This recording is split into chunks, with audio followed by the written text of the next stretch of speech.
Hello again, everyone. Welcome to Washington Gun Law TV. I am Washington Gun Law President William Kirk. Thanks for joining us. Hey, it's October, and what that means is that the Supreme Court is back in session. And in addition to hearing oral arguments and issuing opinions, all of which will start happening this week, one of the other core functions of the Supreme Court is to decide who are they going to invite to the party next year. You see, there are thousands of cases every year that ask to be reviewed by the United States Supreme Court, and the Supreme Court only selects a very small handful of them. Well, there were two cases that were recently rejected for review, and I think it does have a telling effect on us, the lawful and responsible gun-owning community.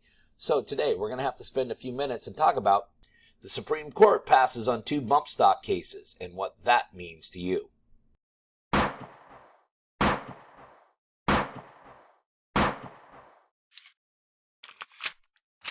Okay, so the issue we're talking about today is two bump stock cases in which the United States Supreme Court has declined to accept review on.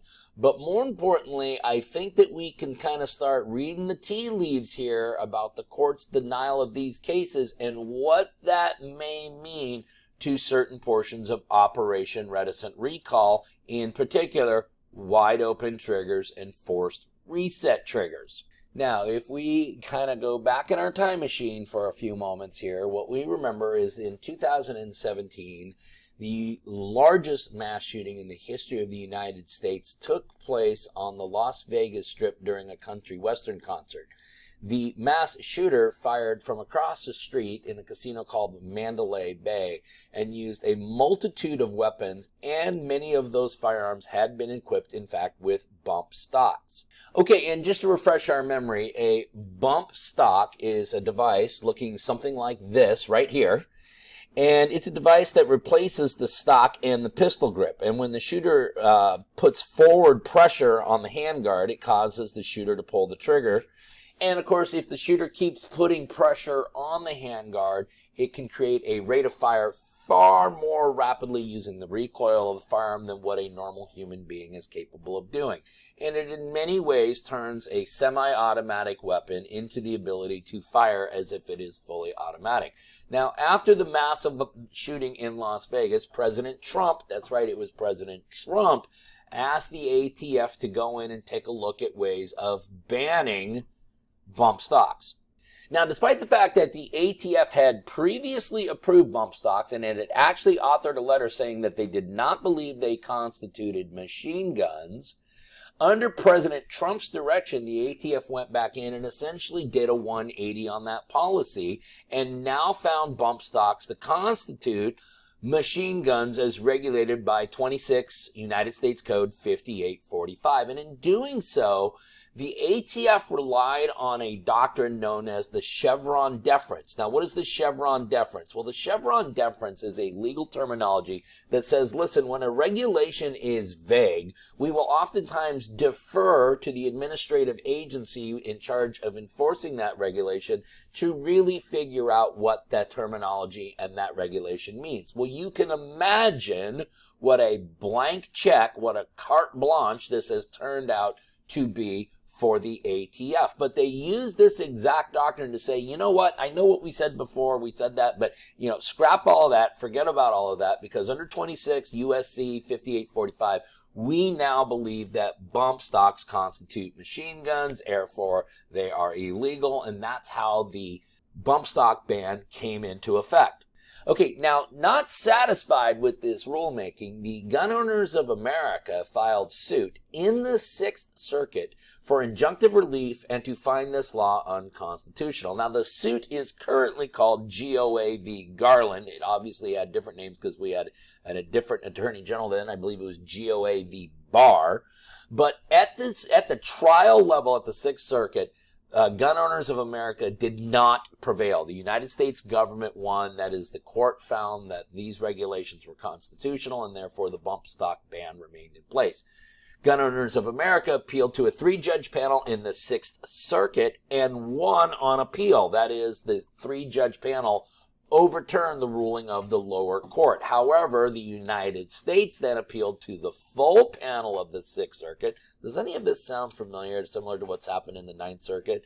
And upon appealing there were 16 judges, a 16-judge panel that heard this case.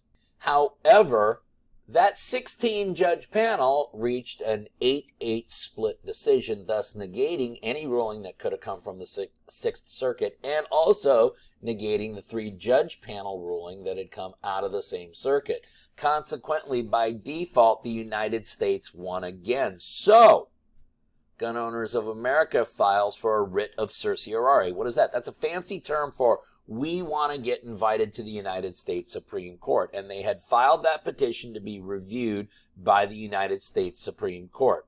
Well, dateline October 4th, 2022, the Supreme Court has issued a ruling in the matter of GOA v. Garland, and the court has denied review. And that means that the law of this case goes all the way back to its origination, and that the bump stocks ban under this particular case remains in effect. Now, Gun Owners of America obviously were very disappointed about this, and they commented as follows. The implications of redefining a bump stock, redefining a firearm accessory, and calling it a machine gun because it was capable of bump fire sets a horrible precedent. We are not going to stop defending our members' rights because of one setback or one court that refuses to get involved. Now, the New Civil Liberties Alliance has also filed suit against Merrick Garland in the 10th Circuit under same grounds. In that particular matter, the United States government has prevailed both at the trial level and on the appellate level, and they too are applying for review from the Supreme Court, but in my professional opinion, they're likely to get the same denial.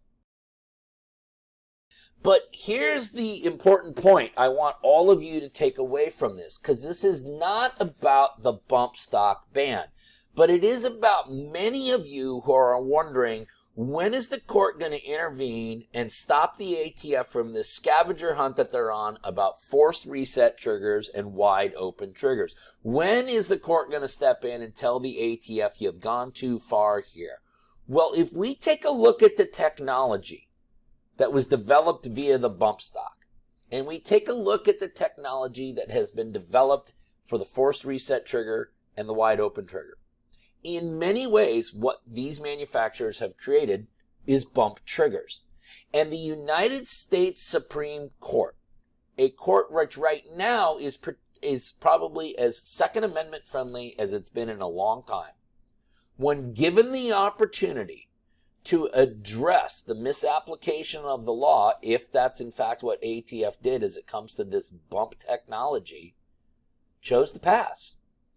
And therefore, if we're going to read the tea leaves and figure out what is the likelihood that the United States Supreme Court is going to step in on the ATF here and tell them that, listen, your efforts to pull these forced reset triggers and these wide open triggers off the street, your efforts to pull these hellfire trigger systems off the streets, you have overstepped your boundaries. You are stepping way outside the confines of what you can be doing. I know that's what a lot of you think has occurred here, and that's very well what may have occurred. But what is the likelihood that this Supreme Court is going to step in on this issue involving this type of technology based upon what just happened in this particular case? Not very good. I think that is something you need to be aware of as you try to decide how is it that you're going to handle this issue if you are contacted by ATF. Listen, in the meantime, you guys may have more questions about this case or anything else related to your Second Amendment rights. And if you do, remember, you can always contact us at WashingtonGunLaw.com. Or, of course, you call us directly at 425-765-0487. Now, let's remember, part of being the lawful and responsible gun owner, like we talk about all the time here at Washington Gun Law, is to know what the law is in every situation, how it applies to you in any instance that you may find yourself. Until next time, thanks for watching, and stay safe.